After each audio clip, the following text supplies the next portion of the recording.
ఇలా చూడు, వాళ్ళు హర్ట్ అవుతారు, వీళ్ళు హర్ట్ అవుతారని నీకు నచ్చనోడిని పెళ్లి చేసుకుంటే అది తప్పు.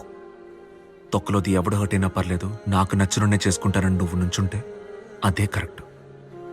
ఎవరు హర్ట్ అయినా పర్లేదు, నాకు నువ్వు హర్ట్ అవ్వకూడదు. నేనెందుకు హర్ట్ అవ్వాలి? నేను లవ్ చేయలేదుగా. లవ్ చేయలేదా? చెయ్యలా. మరెందుకు మా నాన్నతో నన్ను పెళ్లి చేసుకుంటా అని అడిగా? ఏమన్నా తెలియని దేవుడు కన్నా తెలిసిన దెయ్యం నువ్వే అని ఓకే చెప్పా. పా అబద్ధాల కోరే మీ బాబు, వాడితో కలిసి మీరు ఎలా ఉంటున్నారే? అయితే నా మీద నీకు ఫీలింగ్సే లేవా?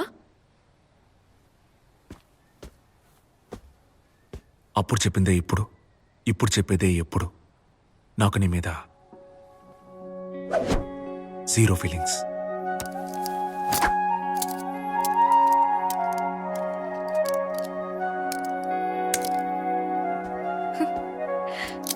నైస్ రా. లైఫ్ యొక్క మ్యాజిక్ చూసావా? అప్పుడు నా మీద జీరో ఫీలింగ్స్ అన్నప్పుడు బాధ అనిపించింది, ఇప్పుడు సంతోషంగా ఉంది. నాకు అప్పుడు సంతోషంగా ఉంది, ఇప్పుడు బాధగా ఉంది. ఏంట్రా?